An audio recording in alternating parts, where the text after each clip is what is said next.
मुझे लगता है हर किसी बड़े आदमी ने कहा था कि हर व्यक्ति के भीतर 10-20 लोग होते हैं। तो मुझे लगता है कि ये बात शायद सब पे नहीं लागू हो, लेकिन हर संवेदनशील मन पे जरूर लागू होती है। यदि वो ऑब्जर्वेंट है और यदि हमेशा उसके भीतर ये सलीका उसको दिया है, मिला है कुदरत से, कुछ संस्कार से और सीख के कि दूसरे की जगह अपने आप को रख के देखे। मैंने हमेशा यही किया है जीवन में, हमेशा। मुझे कई बार लोग मंच पे कहते हैं कि आप में बड़ी ऊर्जा है, आपने ये गाया वो गाया, तो मैं कहती हूँ मैं मंच पे रहती कहाँ हूँ, मैं श्रोताओं के मन में रहती हूँ। उनके मन में क्या चल रहा है, वो क्या चाह रहे हैं, तो वो जैसा चाहते हैं मैं उनकी तरह सोचती। वो कब बोझिल हो रहा है, कब उन्हें चटक चाहिए और कब अब बस हो गया, अब चलने का समय है, और कब नहीं अभी तो बस कुछ और रस में डूब के। जब कोई मुझसे कहता, और मैं तो इसलिए कहती हूँ, आपने कैसे घर में जन्म लिया जहां पर बहुत ही विद्वान, कला संस्कृति के पूरे मर्मज्ञ परिवार था।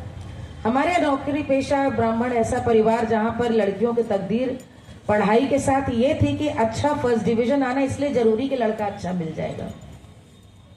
यही उस समय ये बात 83, 84, 85, 86, 87 में आपकी BA MA की कीमत ये थी कि अच्छी जगह बात चलेगी तो लड़का भी समझेगा अच्छा चलो ठीक है, BA फर्स्ट डिवीजन है, ठीक ठाक लड़की से ब्याह हो रहा है। ये कंडीशनिंग आप इसको कहेंगे, लेकिन मैं इसको कंडीशनिंग नहीं कहती।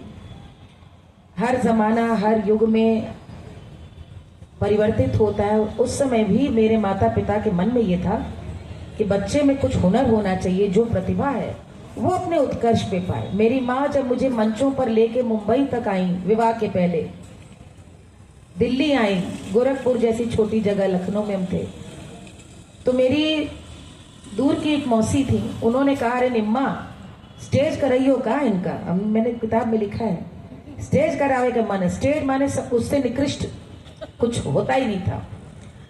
सन 88 की 87 की बात, स्टेज कराइयो का मतलब गवा तो दिया, अब भाई ठीक है गा रही है, सुन लिया तो मेरी बिटिया गाई थे, रेडियो में गाई थे, कभी कबो कबो कंसर्ट में गाई थे, अब मुंबई ले जाई थे उनके, दौड़ दौड़ के वहां ले जाए थे, उनके स्टेज कराइयो का। तो वो एक पंक्ति जो मन मुंह में आती थी, मन में सुनाई देती थी, तो माँ मुझसे कही नहीं मैं इसको इसलिए ले जा रही हूँ मुंबई और दिल्ली कि विवाह के बाद ये न भी कर पाए तो इसके मन की इच्छाएं कम से कम मैं तो पूरी कर दूं। ऐसे में विवाह के समय ये मान लिया जाता था कि शादी के बाद सब समाप्त। तो मैं तो एक, हमारे यहाँ गांव में एक पौधा होता है, आप लोग पता नहीं जानते हैं, उसका नाम है बेशरम। कहीं से उसकी पत्ती भी लगा दो वो उग जाता है। उसको ना तो लू सुखा पाती है ना कोई। तो मैं वो पौधा हूँ कि मेरा विवाह हुआ और विवाह के बाद भी मुझे लगा कि मैं अपनी जगह तो बना ही लूँ। ये करना है, कैसे करना है, जैसे बहुत पुराने क्रांतिकारी वर्षों योजना बनाते थे कि किस प्रकार से हमें वो सुरंग बनानी है, कहाँ से निकलना, लेकिन विजय भारत माता को दिलानी है। अपनी कला के प्रति मुझे ये था कि जो नया संसार मुझे मिला है, जहाँ ये बिल्कुल सर्वथा अनपेक्षित है कि मैं मंच की गतिविधियां जारी रखूं, रियाज करूं, गाऊं, नया परिवार, नया संकोच परिवेश, नया बिल्कुल रिश्ते नाते, जहाँ संगीत के प्रति कोई बहुत मैं कहूँगी आदर था। लेकिन आदर होना एक अलग बात है, उसके संग सहज होना अलग बात है। आप आदर कर सकते हैं, सहज हो जाए कि अच्छा अब निकल रहा प्रोग्राम है, और प्रोग्राम में तालियां बज रही हैं, लोग सीटी बजा रहे हैं, तारीफ कर रहे हैं, और आप बड़े सहजता से उस तारीफ को स्वीकार भी करें, तो बाकियों को तो छोड़ो। मैंने मन ही मन ये मान लिया था कि अब ये हो नहीं सकता। जब मैंने तय कर लिया तो मेरा मन कौन बढ़ाता।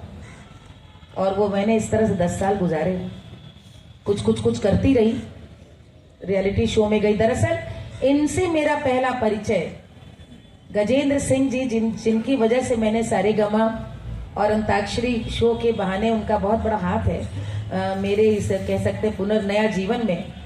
वो बहुत इनके फैन थे, राइट। ZTV के एक सीरियल में ही आती थी 95, if I am not wrong, सही कह रही हूँ।